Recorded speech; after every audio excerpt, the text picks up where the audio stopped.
নবী করিম সাল্লাল্লাহু আলাইহি সাল্লাম বলেছেন, যদি কেউ জীবনে একটি রোজাও শরিয়া গ্রাহ্য ওজর ছাড়া কেউ যদি ভঙ্গ করে, রোজা না রাখে, রমজানের পরে যদি সে সারা জীবনও রোজা রাখে, দায় মুক্ত হয়তো হয়ে যাবে, সে কাজা আদায় করেছে, কাফারা আদায় করেছে, দায় মুক্ত হয়তো হয়ে যাবে,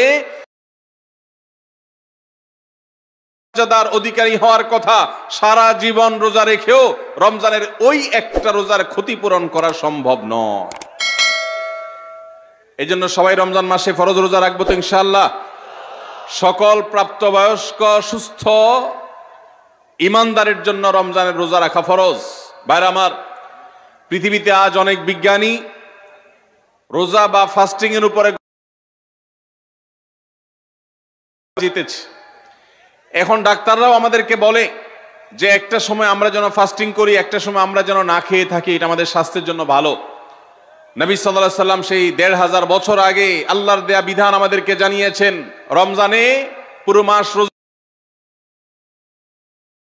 সোমবার, বৃহস্পতিবার সাপ্তাহিক রোজা, চাঁদের ১৩, ১৪, ১৫ আইয়ামে বীজের মাসিক রোজা, নিয়মিতভাবে এই রোজা, এই সিয়ামগুলো যদি পালন করি আমরা, তাহলে আল্লাহর সন্তুষ্টি এবং জান্নাত লাভ যেমন হবে, ঠিক একইভাবে আমরা দুনিয়াতে সুস্থ সবল থাকতে পারবো। আমাদের শরীরে অতিরিক্ত যে চর্বি তৈরি হয়, বিশেষ করে আজকের বিশ্ব বাস্তবতায়, এই চর্বিগুলোকে বার্ন করার জন্য রোজার কোনো বিকল্প নাই। যদিও চর্বি বার্নের উদ্দেশ্যে রোজা রাখলে সে রোজা রোজা নয়। আমাদের উদ্দেশ্য হবে আল্লাহর সন্তুষ্টি অর্জন, পাশাপাশি পার্থিব উপকারিতা এমনি পেয়ে যাব। আল্লাহ আমাদের সবাইকে রমজান রোজা রাখার তৌফিক দান করুন। ভাইরা আমার, নবী করিম সাল্লাল্লাহু আলাইহি ওয়াসাল্লাম তিনি বলেছেন, যে ব্যক্তি রমজানে ঈমান এবং ইখলাসের সাথে আল্লাহকে খুশি করবার জন্য রমজান রোজা রাখবে, আল্লাহ তার পূর্বের সমস্ত গুনাহ মাফ করে দিবেন। অনেক যুবক আছেন গ্যাস্ট্রিকের অজুহাতে, অনেকে আছেন প্লাস্টিকের অজুহাতে রোজা রাখেন না। কারো গ্যাস্ট্রিক, কারো প্লাস্টিক। সামান্য একটু রোজা রাখতে যে যুবক পারে না, সে নিজেকে মুসলিম দাবি করে কোন মুখে? মাত্র ১২-১৪ ঘন্টা যে না খেয়ে থাকার মতো চ্যালেঞ্জ নিতে পারে না, সে আবার কিসের হয়ে যাচ্ছেন? তাদেরকে সংগ্রাম, ত্যাগ, চ্যালেঞ্জ নেওয়া, এগুলো তাদেরকে শেখাচ্ছেন না। মনে রাখবেন, ভোগ করতে কোনো যোগ্যতার দরকার হয় না, ত্যাগ করতে যোগ্যতার দরকার হয়। ভোগ করতে সবাই পারে, ত্যাগ করতে সবাই পারে না। এই জন্য সন্তানকে ভোগ নয়, ত্যাগ শেখাতে হবে। আল্লাহ আমাদেরকে তৌফিক দান করুন। আপনার বাচ্চা যদি রোজা রাখা শিখে, শখ করে রোজা রাখে, তাকে বাধা দিবেন না, তাকে রোজা রাখতে দিবেন। কারণ সে রোজা রাখার মধ্য দিয়ে গরিব অভাবী মানুষের কষ্ট অনুভব করবে, ফিল করবে। সে রোজা রাখার মধ্য দিয়ে আল্লাহর নৈকট্যের ফিলিংস তার মধ্যে আসবে, ইসলামী সংস্কৃতিকে সে অনুভব করবে। আজ কৈশোর বয়স থেকেই, কিশোর বয়স থেকেই তাকে রোজা রাখতে সাহায্য করবেন ইনশাআল্লাহ। ঠিক আছে না ভাই? বাচ্চাদের এরপর না হয় বিকাল পর্যন্ত রাখবে, এরপর না হয় সন্ধ্যা পর্যন্ত রাখবে, কিন্তু অভ্যাস তাকে গড়ে তুলতে হবে। আল্লাহ আমাদেরকে তৌফিক দান করুন। ভাইরা আমার, তাহলে রমজানের প্রধান আমল রোজা রাখা। এই রোজা ইচ্ছাকৃত শরিয়া গ্রাহ্য ওজর ছাড়া ভাঙা জায়েজ নাই, হারাম। যদি কেউ ভাঙে অথবা না রাখে, সে ফাসিক। অতএব এই রোজার চর্চা আমাদের করতে হবে। আল্লাহ আমাদের সবাইকে তৌফিক দান করুন। তাহলে 3 নম্বর আমল হলো রমজান মাসের, 2 নম্বর আমল হলো রমজান মাসে রোজা রাখা। 3 নম্বর আমল হলো রাতে তারাবির নামাজ আদায় করা। রাতে কি আদায় করা ভাই? তারাবির নামাজ আদায় করা কি ফরজ? সুন্নাত, সুন্নতে মুআক্কাদা। নবী করিম সাল্লাল্লাহু আলাইহি সাল্লাম বলেছেন, মান কামা রমাদানা ঈমানান ওয়া ইহতিসাবা গুফিরা লাহু মা তাকাদ্দামা মিন যামবি। যে ব্যক্তি রমজান মাসে রাতে দাঁড়িয়ে তারাবির নামাজ পড়বে, তার পূর্বের সমস্ত গুনাহ খাতা মাফ করে দেওয়া হবে। এই জন্য তারাবির নামাজ পড়বো তো ইনশাআল্লাহ। তারাবির নামাজ 4G গতিতে হবে না 5G গতিতে? কি বলেন? 4G না 5G? ভাইরা আমার, সবকিছুতে গতি ভালো না, সবকিছুতে গতি ভালো না। নেটের গতি যত বেশি হয় তত ভালো, কিন্তু নামাজের গতি, ইবাদত, সিজদার গতি, তারাবির গতি যত কম হয়, যত ধীরে ধীরে হয়, যত শান্তশিষ্ট ভাবে হয়, তত আল্লাহর কাছে বেশি মর্যাদাবান হয়। অতএব মহল্লার হাফেজ সাহেবদেরকে তাড়াতাড়ি নামাজ শেষ করার জন্য দৌড়ের উপর রাখবেন, জন্য উদ্যোগ নেবেন তো ইনশাআল্লাহ। ইমাম সাহেবদেরকে, হাফেজ সাহেবদেরকে উদ্বুদ্ধ করবেন, ভাই হুলস্থুল করবেন না, কি পড়েন কিচ্ছু বুঝি না, এমন টান দেন শেষে যায় শুধু আলামুন তালামুন, আর এটা শুনে মনে করেন যে এখন স্টপ হয়েছে, এখন রুকুতে যাইতে হবে। আদায় করার তৌফিক দান করুন। চেষ্টা করা যাবে না ইনশাআল্লাহ। ভাইরা আমার, আল্লাহ রাব্বুল আলামিন নামাজের ক্ষেত্রে হুলস্থুলতা পছন্দ করেন না। যার নামাজ যত বেশি সময় নিয়ে আদায় করেন তিনি আল্লাহর কাছে তত শ্রেষ্ঠ, তত ভালো নামাজি। আর যার নামাজে যত হুলস্থুল করা হয় তার নামাজের কোয়ালিটি, মর্যাদা আল্লাহর কাছে তত, এবং সেটা ধীরস্থিরতার সাথে আদায় করবো। আল্লাহ আমাদের তৌফিক দান করুন। সাহারি খাওয়া এটা রমজানের একটা আমল। আপনি সারা বছর লাঞ্চ করেন, ডিনার করেন, দুপুরের খানা খান, রাতের খানা খান, সকালে ব্রেকফাস্ট নাস্তা করেন, উপকারিতা আল্লাহ তাআলা এর মধ্যে নিহিত রেখেছেন। এর মধ্যে খাদ্য শক্তি আছে, আমাদের এনার্জি হবে শরীরে, রোজা রাখতে সহজ হবে।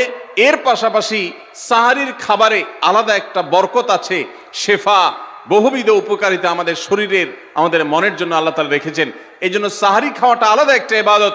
যদি আপনার সন্ধ্যা রাত্রে বেশি খাওয়া হয়ে যায়, সাহারিতে খানা খাওয়ার মতো মুড না থাকে, অন্তত এক ঢোক পানি, একটা খেজুর, সামান্য কিছু খেয়ে হলেও আপনি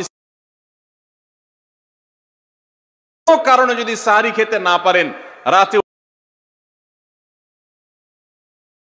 হয়ে গেছে, তাহলে ওই দিনের রোজা কি হবে নাকি হবে না? হবে। মাশাআল্লাহ, বগুড়া মানুষ মাসালা জানে, দেখা যায় রোজা হয়ে যাবে ইনশাআল্লাহ। কারণ এই সাহারি খাওয়াটা ফরজও না, ওয়াজিবও না, এটা সুন্নত।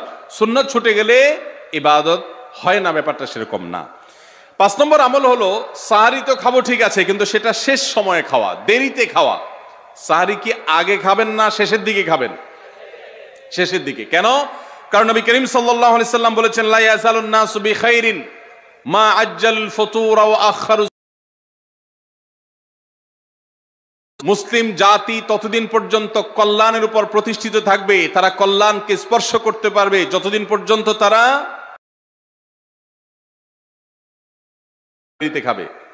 দেরিতে খাবে আর ইফতার তাড়াতাড়ি করবে। তাহলে সাহারি দেরিতে খাওয়া হলো সুন্নত।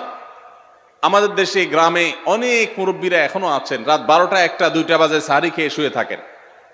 তারা চিন্তা করেন পরে খাইতে গেলে আবার বর্ডার ক্রস হয়ে যায় কিনা, সীমা লঙ্ঘন হয়ে যায় কিনা, রিস্ক নেওয়ার দরকার কি, এই জন্য 12টার সময় খেয়ে রাখি।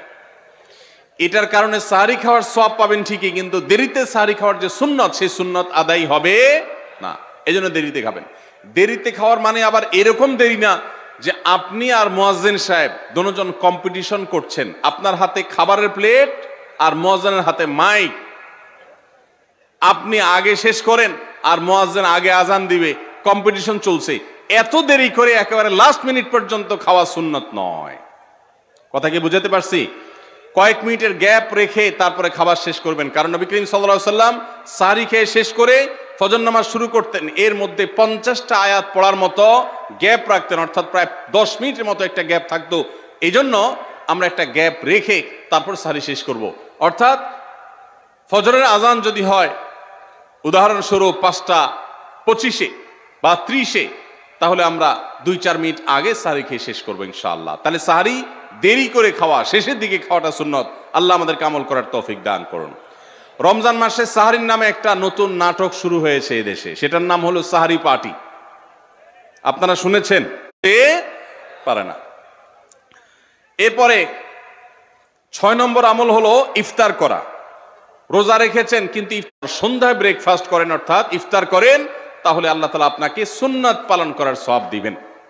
এই জন্য ভাই ইফতার করা একটা সুন্নত।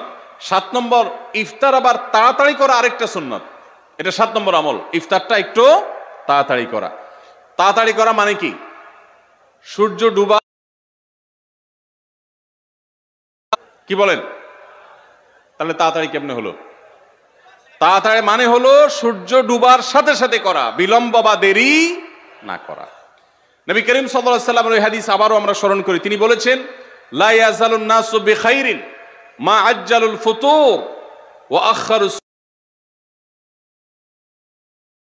সানের উপরে প্রতিষ্ঠিত থাকবে যতদিন তারা ইফতার তাড়াতাড়ি করবে আর সাহরি দেরিতে করবে।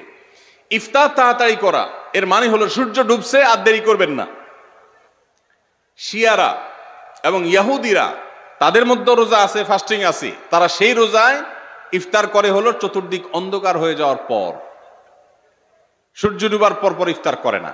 তো এই জন্য নবী সাল্লাল্লাহু আলাইহি সাল্লামের আদর্শ হলো তার বিপরীত, অর্থাৎ সূর্য ডুবার পর পর ইফতার করে ফেলা, অতিরিক্ত বিলম্ব না করা। আল্লাহ আমাদেরকে আমলের তৌফিক দান করুন। 8 নম্বর আমল হলো ইফতার উদ্দেশ্য রোজা রেখেছি, ওয়া আলা রিজকিকা আফতারতু, এবং আপনার দেওয়া রিজিক দিয়ে ইফতার করেছি। আর ইফতারের আরেকটা দোয়া হলো যাহাবাজ জামা ওয়াবতাল্লাতিল উরুক ওয়া সাবাতাল, আল্লাহ চাহেন তো এই রোজার বিনিময় আমার সাব্যস্ত হয়ে গেছে, আল্লাহর কাছে এটা স্থির হয়ে গেছে। এটা হলো ইফতারের দোয়া। ইফতারের দোয়াটা কি ইফতারের আগে করব না পরে করব? ইফতারের দোয়াটা যারা ইফতারের আগে করার পক্ষে তারা হাত তোলেন। অল্প সংখ্যক মানুষ, আর বাকিরা সব পরের। মাশাআল্লাহ, সব সূক্ষ্ম সূক্ষ্ম মাসআলা দেখি গাবতলী মানুষ জানে, মাশাআল্লাহ, অনেক অগ্রসর দেখা যায়।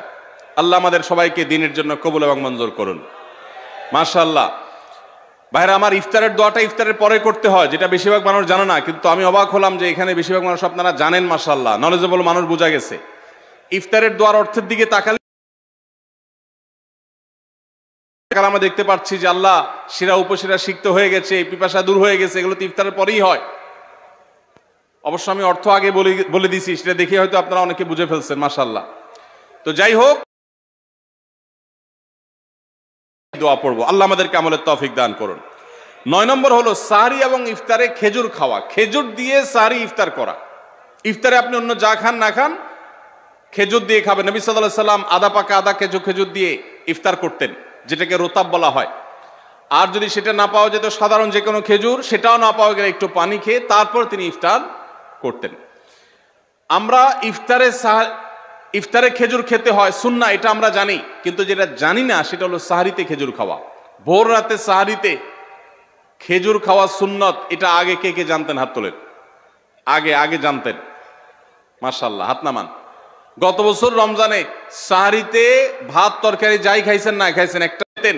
আর খেজুরে প্রচুর পরিমাণ সুগার আছে, উপকারী, যেটা মানুষের স্বাস্থ্যের জন্য উপকারী। প্রচুর পরিমাণ এনার্জি আছে, খাদ্য শক্তি আছে। সারাদিন রোজা রেখে আমাদের যে সুগারের ঘাটতি, এবং ইফতারে খেজুর খাওয়া এমনিতেও উপকারী। আর নবী সাল্লাল্লাহু আলাইহি সাল্লামের সুন্নাত, তিনি বলেছেন নি'মা সাহুরুল মুমিনি আত-তামার, ইমানদারের সাহরির আইটেমের মধ্যে সবচেয়ে বেস্ট উত্তম হলো খেজুর। এজন্য অন্য যাই খান না খান, একটু হলো, এক পিস হলো খেজুর খাবেন। ইনশাআল্লাহ সুন্নাত আদায় করার নিয়তে খেলে এই খেজুর সুন্নাতটা আদায় হয়ে যাবে, আল্লাহ তাআলা তা চাহেন তো। তাহলে 9 নম্বর আমল পেলাম হলো সাহরি এবং ইফতার। পাপাচার বর্জন করা, গুনাহের কাজ থেকে বিরত থাকা গুরুত্বপূর্ণ আমল। সিরিয়ালে আমরা 10 নম্বরে বলেছি, কিন্তু 27টা রমজানের স্পেশাল আমলের মধ্যে সবচেয়ে গুরুত্বপূর্ণ আমল হলো রোজা রাখা। আর দ্বিতীয় সর্বোচ্চ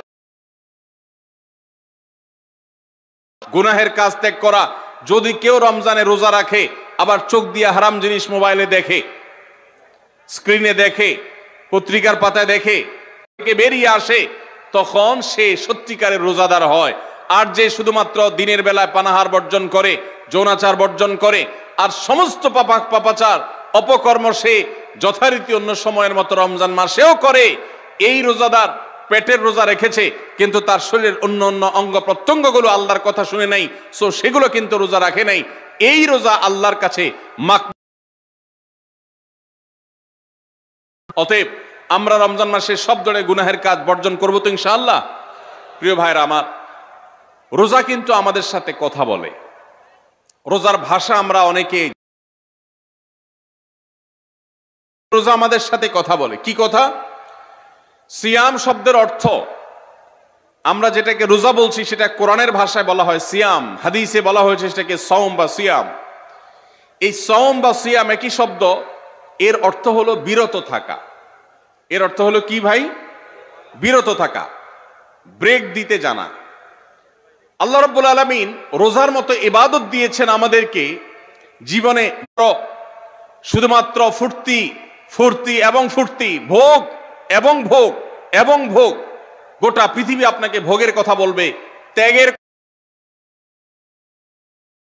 আপনি ঈদ উদযাপন করবেন, ঈদ উল ফিতর, সেখানে পর্যন্ত ইসলাম বলে আগে গরিবের বাসায় ফিতরা পৌঁছাবে, তারপর তুমি ঈদগাহে যাবে, ঈদের আনন্দ করবে। আপনি কোরবানির ঈদে পশু জবাই করে গোশত খাবেন। আমরা যখন ইফতার সামনে নিয়ে বসে থাকি সন্ধ্যাবেলায়, ভাইরা আমার, সারা বছর নাস্তা তো আল্লাহ তাআলা কম হোক বেশি হোক সবাইকে করার তৌফিক দেন। আমরা সবাই তো কম বেশি নাস্তা করি সারা বছর। আপনি যদি বুফে গিয়েছিলাম, সেজন্য বলেছেন লিসাইমি ফারহাতান, রোজাদার ব্যক্তিকে দুটি আনন্দ দেওয়া হয়, ফারহাতুন ইনদা ফিতরি ওয়া ফারহাতুন ইনদা লিকাই রাব্বি। একটা আনন্দ হলো ইফতারের সময় প্রকাশ করবার অযোগ্য, কি ভালো লাগা কাজ করে। ইফতারের জন্য আমরা বসে আছি, খাবার সামনে আছে, রকমারি শীতল শরবত সামনে আছে, রকমারি খাবারের পসরা সাজানো আছে টেবিলে, দস্তরখানে, এদিকে পেটে ক্ষুধাও আছে, কিন্তু আমরা মিনিট গুনছি।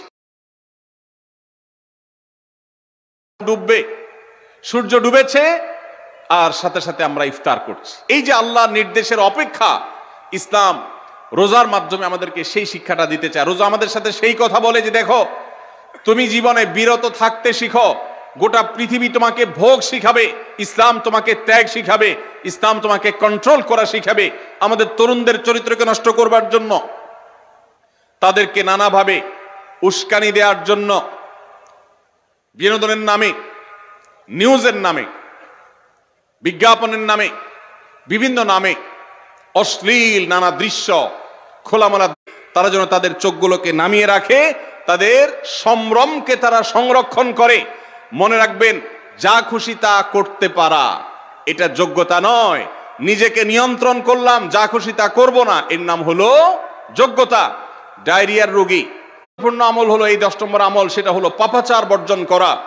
নবী সাল্লাল্লাহু আলাইহি সাল্লাম বলেছেন, যে ব্যক্তি রমজানে রোজা রাখলো আর পাপাচার বর্জন করলো না, তাহলে এই রোজা রাখার উপোস থাকার ভিতরে কোনো পার্থক্য নাই। আল্লাহ আমাদের সবাইকে রমজান মাসে রোজা থেকে সকল হারাম, সকল নাজায়েজ কাজ, সকল গুনাহের কাজ ছাড়ার তৌফিক দান করুন, বলুন আমিন।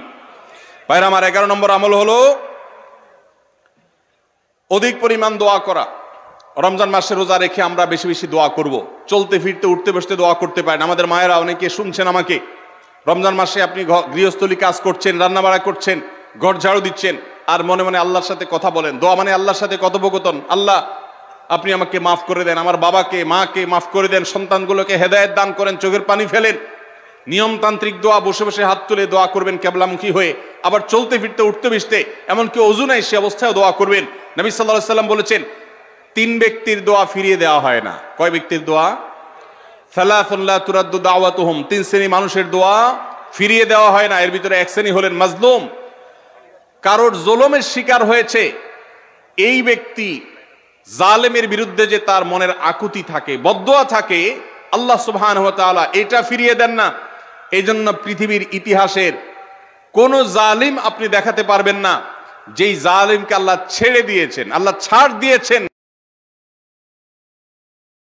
জালিম আপনি দেখাতে পারবেন না। এই জন্য ভাই, কখনো কোন অবস্থাতে কারো প্রতি আমরা জুলুম করব না। আল্লাহ আমাদেরকে সেটা মানার তৌফিক দান করুন। তাহলে 3 ব্যক্তির দোয়া কবুল হয়, ফেরত দেওয়া হয় না। তার ভিতরে একজন হলো মাজলুম, যার প্রতি আপনি জুলুম করেছেন, সে আপনার বিরুদ্ধে যে বদদোয়া করে, এটা লাগবেই লাগবে, আজ হোক আর 2 দিন পরে হোক। নাম্বার 2, মুসাফির, যে ব্যক্তি সফরে আছে, সফররত অবস্থায় সে দোয়া করে, সে দোয়া আল্লাহ তাআলা কবুল করেন। 3 নম্বর হলো রোজাদার ব্যক্তি, আসসাইম হাত্তা ইফতির, রোজাদার ব্যক্তি সারাদিন ভর রোজা করলে ইফতার রাগ পর্যন্ত, সারাদিন দোয়া করলে ইফতার রাগ পর্যন্ত তার দোয়া কবুল হয়। এই জন্য রোজা রেখে আমরা বেশি বেশি আল্লাহর কাছে দোয়া করবো ইনশাআল্লাহ। চলতে ফিরতে উঠতে বসতে মনে মনে আল্লাহর সাথে কথা বললেন, চাওয়া তাওয়াকে পেশ করলেন, বাস এইটাই হলো দোয়া। এটা হলো আমাদের রমজান মাসের 11 নম্বর আমল, বেশি বেশি দোয়া করা। 12 নম্বর আমল হলো মিথ্যা এবং কাজ পরিহার করা। রমজানের সকল পাপাচার তো পরিহার করবই, বিশেষভাবে মিথ্যা কথা, মিথ্যা কাজ পরিহার করা। কারণ নবীজি সাল্লাল্লাহু আলাইহি ওয়াসাল্লাম এটার জন্য আলাদা নির্দেশ করেছেন। তিনি বলেছেন, মাল্লাম ইয়াদা কাউলা যুরি ওয়াল আমালা বিহি ফালাইসা লিল্লাহি হাজা আন ইয়াদা তাআমাহু ওয়া শারাবা। যে ব্যক্তি রমজানে রোজা রেখে মিথ্যা কথা মিথ্যা কাজ ছাড়লো না, তার উপোস থাকায় আল্লাহর কোনো ঠেকা পড়ে নাই। 13 নম্বর, ঝগড়া এগুলো পরিহার করা। কারণ নবী করিম সাল্লাল্লাহু আলাইহি ওয়াসাল্লাম তিনি আমাদেরকে রমজান মাসে রোজা রেখে অশ্লীলতা পরিহার করতে বলেছেন। মোবাইলে হারাম জিনিস দেখলেন, টেলিভিশনে হারাম জিনিস দেখলেন, বা কোনো পত্রপত্রিকাতে খারাপ জিনিস নিষিদ্ধ জিনিস দেখলেন, পরনারীর সৌন্দর্য দেখে আপনি হারাম স্বাদ নেয়ার চেষ্টা করলেন, তাহলে আপনার রোজার অঙ্গহানি হলো, রোজা প্রাণহানি হলো। এই রোজা নয়। এই জন্য এটাকে রমজান মাসে পরিহার করতে হবে, অন্য সময় তো বটেই। এবং সেই সাথে কেউ যদি আপনার সাথে ঝগড়া করতে আসে, নবীজি শিখাই দিয়েছেন ফালিয়াকুল ইন্নী সায়েম, কেউ রোজা রাখা অবস্থায় ঝগড়া করতে আসলে বলবেন ভাই আমি রোজাদার, আমি তোমার ঝগড়ার জবাব দিতে পারবো না। তাহলে ঝগড়া পরিহার করার জন্য রমজান মাসে আমরা এক্সারসাইজ করব। 14 নম্বর, যে কোনো ভালো কাজ, যে কোনো নেকামল রমজান মাসে বেশি বেশি করবেন। কেন? কারণ রমজানের শুরুতে একজন ঘোষক বলে ইয়া বাগিয়াল খাইরি আকবিল, হে ভালো কাজ প্রত্যাশী, যে ভালো কাজ করতে চাও, রমজান মাসটাই হলো ভালো কাজের সওয়াব বেশি পাওয়ার। অতএব এই মাসে ভালো কাজ করে, নেকামল করে, ইবাদত করে, কোরআন তেলাওয়াত, জিকির, আজকার যত রকম আছে এগুলো করে জান্নাতের পথে অগ্রসর হয়ে যাও।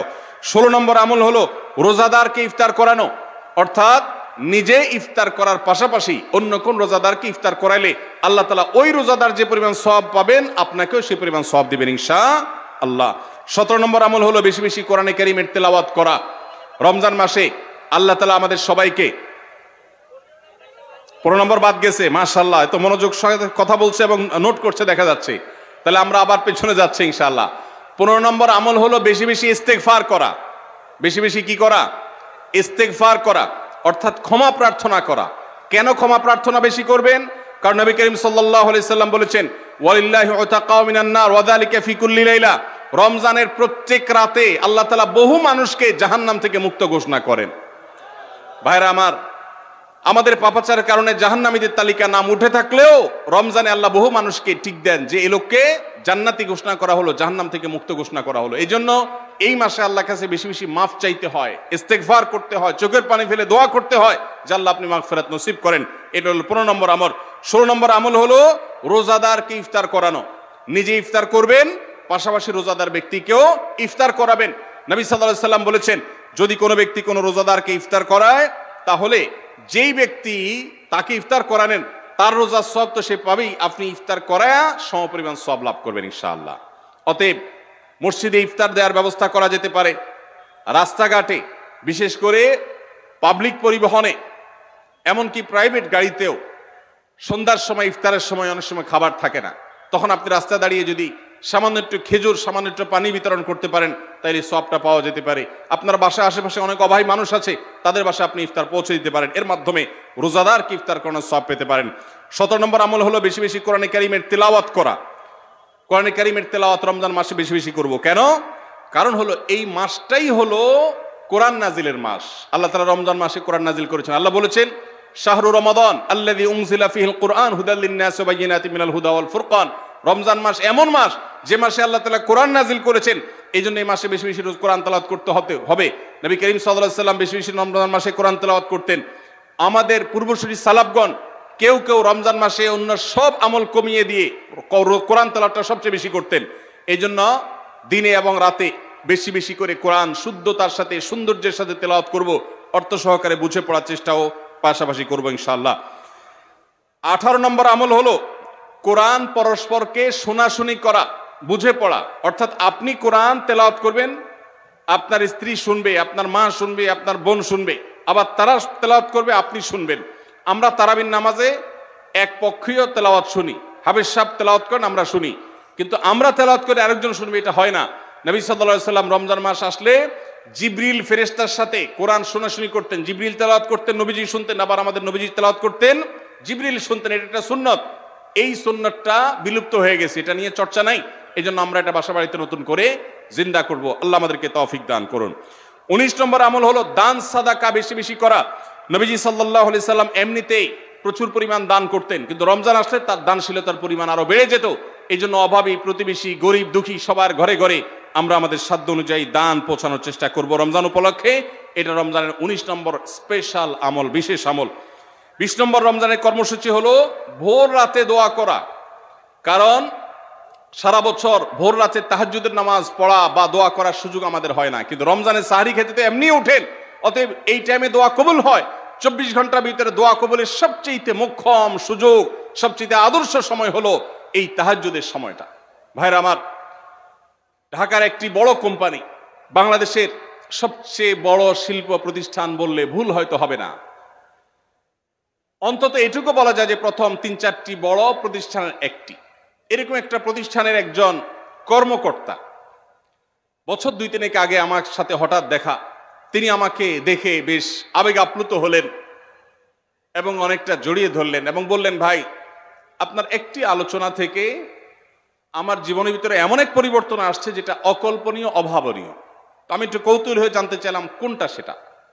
তখন তিনি বললেন, ভাই, আমার জীবনে এমন একটা রোগ হয়েছে, যেই রোগ ট্রিটমেন্ট করার জন্য দেশে বিদেশে বিভিন্ন জায়গায় গিয়েছে, কোনো চিকিৎসা এর আমি পাই নাই। শেষ পর্যন্ত আশাহত হয়ে চাকরি ছেড়ে দিয়ে, শহর ছেড়ে দিয়ে গ্রামে গিয়ে বসবাস করা শুরু করছি এবং মৃত্যুর জন্য অপেক্ষা করছি। এর মধ্যে আপনার একটা আলোচনার ক্লিপ আমার চোখের সামনে আসলো সোশ্যাল মিডিয়ায়, তো এটা শুনলাম। সে আলোচনাটা ছিল আল্লাহর কাছ থেকে অসাধ্য সাধন করার সময় হলো ভোর রাত তাহাজ্জুদের সময়। আমি এই আলোচনা পুরোটা শোনার পর ওই রাতেই আমি ঘুম থেকে উঠে ভোর রাতে তাহাজ্জুদ পড়ে আল্লাহর কাছে বুক ভাসিয়ে মন ভরে কাঁদলাম, দোয়া করলাম। ওই ভাই বললেন যে আমি এত দোয়া করলাম, দোয়া করতে করতে দীর্ঘ সময় আমি পরিতৃপ্ত হলাম, আমার দোয়া শেষ হয়ে গেল। এরপর দোয়া করে শেষ করার পর ফজর নামাজের সময় হয়ে গেছে,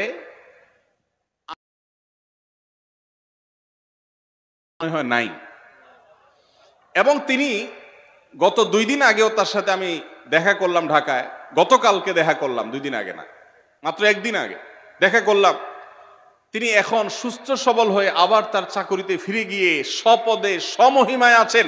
তিনি এক সহকর্মীকে ডেকে,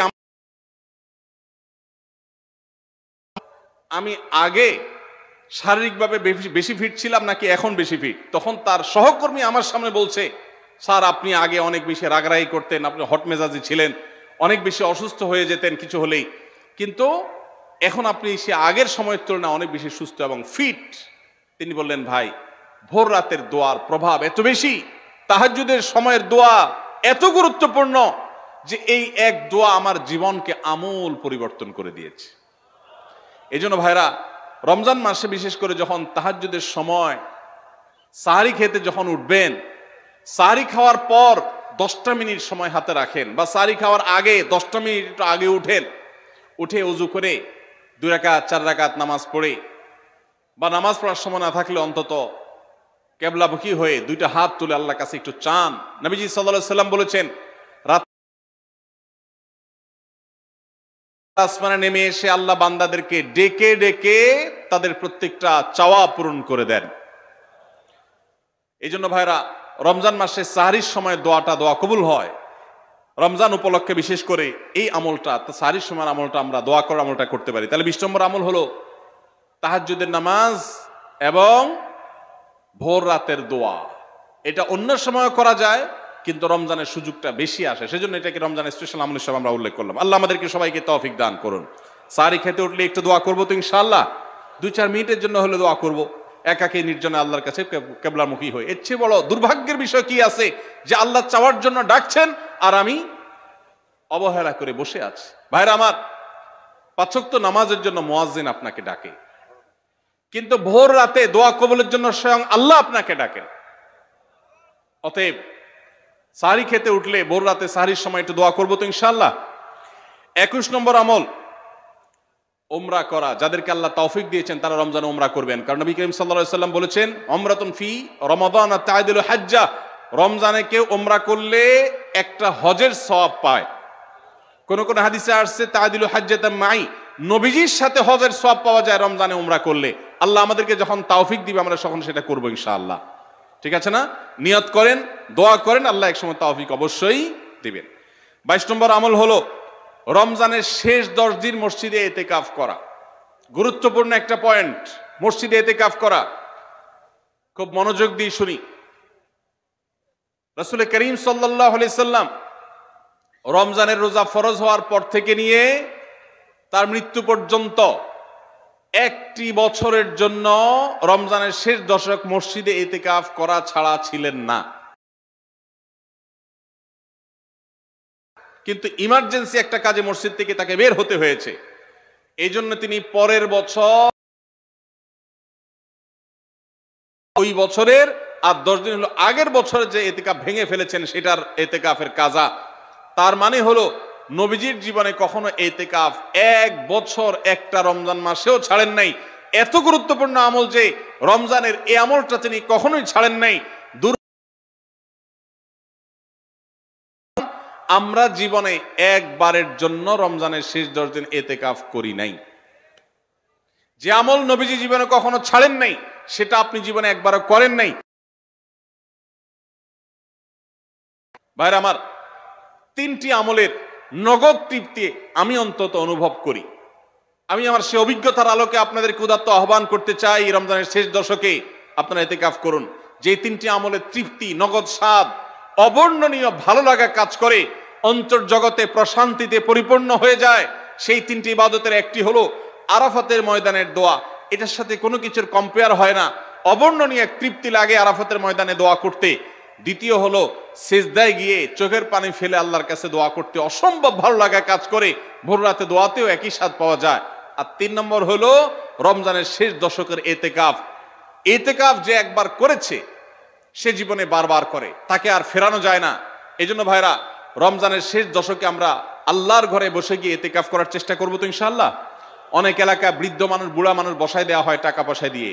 যে টাকা নিয়ে ইতিকাফ করে সেও গুনাহগার, আর যারা টাকা পয়সা দিয়ে চলবে না। রমজানের শেষ দশক মসজিদে ভাইরা একটাবার বসে দেখেন, অসম্ভব ভালো লাগা কাজ করে। মনে হয় যে আল্লাহর মেহমান আমি, এই ফিলটা হয়। কারণ আল্লাহর ঘরে এসে বসে আছেন আপনি কারোর কাছে কোনো কিছু চেয়েছেন, একদম বসে গেলেন, তার ঘরের সামনে বসে পড়লেন। ইতিকাফটা অনেকটা এরকম। রমজানের প্রথম 20 দিন আল্লাহর কাছে হাত দিয়ে দোয়া করলাম, আর শেষ 10 দিন একজন মসজিদে গাঁটটি বসকা নিয়ে পড়ে গেলাম। ব্যাপারটা হলো কারো পায়ে ধরে পড়ে যাওয়ার মতো।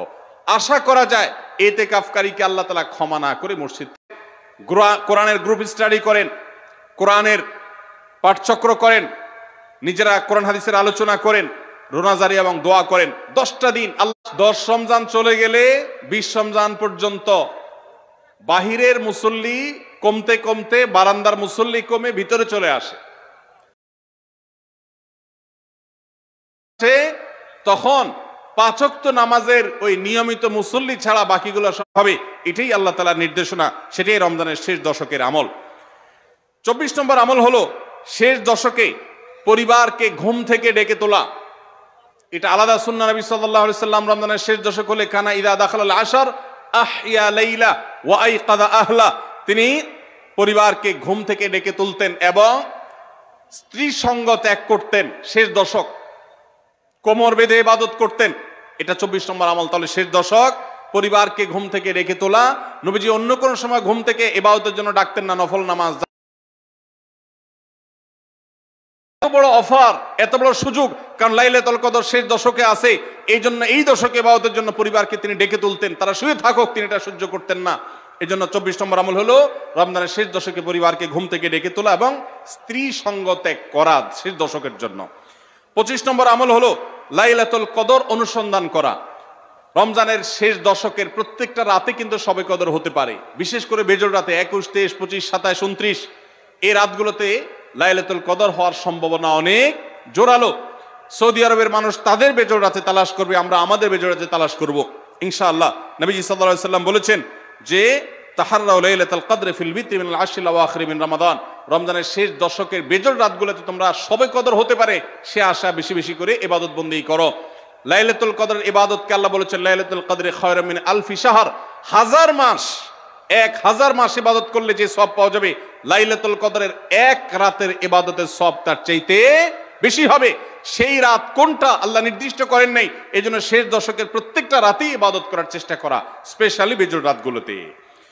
26 নম্বর আমল হলো লাইলাতুল কদরের আশায় বিশেষ দোয়া পড়া। সেটা কি? আল্লাহুম্মা ইন্নাকা আফুউন তুহিব্বুল আফওয়া ফাআফু আন্নী, আল্লাহ আপনি ক্ষমাশীল, আপনি ক্ষমাকে ভালোবাসেন, অতএব আমাদেরকে ক্ষমা করে দিন। এটা রমজানের শেষ দশকের প্রত্যেক রাতে, অর্থাৎ রমজান মাসের রোজাতে যদি ভুল ত্রুটি হয়, এটা রিফাইন্ডের কাজ হয়ে যায়, রিফ্রেশমেন্টের কাজ হয়ে যায় ফিতরার মাধ্যমে। প্রত্যেক সচ্ছল ব্যক্তি তার নিজের পক্ষ থেকে, নিজের স্ত্রী এবং নিজের ছোট বাচ্চাদের তরফ থেকে ফিতরা আদায়, আর না হলে বাপও তাদেরটা আদায় করতে পারে। ফিতরা স্বরূপ গরিবদের বাসায় একদিনের খাবার এটা পৌঁছে দিতে হবে। এটা হলো ফিতরা। ঈদের নামাজের আগ পর্যন্ত এটা আদায় করার নির্দেশ নবী সাল্লাল্লাহু আলাইহি ওয়াসাল্লাম দিয়েছেন। তাহলে 27 নম্বর আমল হলো ফিতরা আদায়। এটার মাধ্যমে রমজানের আমল শেষ হয়ে যাবে। আমি আবার এক নজরে 27টি আমল আপনাদেরকে বলে দিচ্ছি। নাম্বার 1 চাঁদ দেখা, নাম্বার 2 রোজা রাখা, নাম্বার 3 তারাবির নামাজ আদায় করা, নাম্বার 4 সাহরি খাওয়া, 5 নম্বর আমল হলো শেষ সময় সাহরি খাওয়া, 6 নম্বর আমল হলো ইফতার করা, 7 নম্বর আমল হলো তাড়াতাড়ি ইফতার করা, এবং 8 নম্বর আমল হলো ইফতারের দোয়া পড়া, 9 নম্বর আমল হলো সাহরি এবং ইফতারে খেজুর খাওয়া, 10 নম্বর আমল হলো রমজান মাসের সকল গুনাহ বর্জন করা, 11 নম্বর আমল হলো বেশি বেশি দোয়া করা, 12 নম্বর আমল হলো মিথ্যা কথা এবং কাজ পরিহার করা, 13 নম্বর আমল হলো অশ্লীলতা এবং ঝগড়া বিবাদ রমজানে রোজা রেখে না করা, 14 নম্বর আমল হলো ভালো কাজের পরিমাণ এই মাসে বাড়ায় দেওয়া, 15 নম্বর আমল হলো বেশি বেশি আল্লাহর কাছে ক্ষমা চাওয়া, কারণ মাশাআল্লাহ বেশি ক্ষমা করেন মানুষকে, 16 নম্বর আমল হলো অন্য রোজাদারকে ইফতার করানো, তাদের বাসায় ইফতার পাঠানো, আর 17 নম্বর আমল হলো বেশি বেশি কোরআন তেলাওয়াত করা, 18 নম্বর আমল হলো কোরআন নিজে পড়ে আরেকজনকে শোনানো, আবার তার তেলাওয়াত নিজে বসে শোনাশুনি করা, 19 নম্বর আমল হলো দান সাদেকা করা, 20 নম্বর আমল হলো তাহাজ্জুদ এবং বিশেষ করে ভোর রাতে সারি খেতে উঠে দোয়া করা, আর 21 নম্বর আমল হলো উমরা করার সামর্থ্য থাকলে, 22 নম্বর আমল হলো ইতিকাফ করা শেষ দশকে, 23 নম্বর আমল হলো শেষ দশকের বেজর রাতে, শেষ দশকের প্রত্যেকটা রাতে ইবাদতের পরিমাণ বাড়িয়ে দেওয়া এবং বিশেষভাবে রাত্রি জাগরণ করা শেষ দশক, আর 24 নম্বর আমল হলো শেষ দশকে নিজের পরিবারকে ঘুম থেকে ডেকে তোলা, স্ত্রী সঙ্গ ত্যাগ করা, 25 নম্বর আমল হলো লাইলাতুল কদর অনুসন্ধান করা, 26 নম্বর আমল হলো লাইলাতুল কদরের বিশেষ দোয়া পাঠ করা, আর 27 নম্বর আমল হলো ফিতরা দেওয়া। আল্লাহ আমাদের সবাইকে এই 27টা আমল দিয়ে আমাদের রমজান মাসকে সাজাবার তৌফিক দান করুন। ভাইরা আমার, এবার শুনানির পালা। মুখস্থ 27টা টানা কে কে শুনাইতে পারবে? হাত তোলেন। 27টা শুনাইতে গিয়ে না পারেন, 5টা শোনানোর পরে 10টা শোনার পরে কোতাকুতি করেন, তাহলে পানিশমেন্ট কি হবে আগে সেটা ঠিক করেন। শুনাইতে পারলে পুরস্কার, বই পাবেন, 27 আমলের বই পাবেন ফ্রি।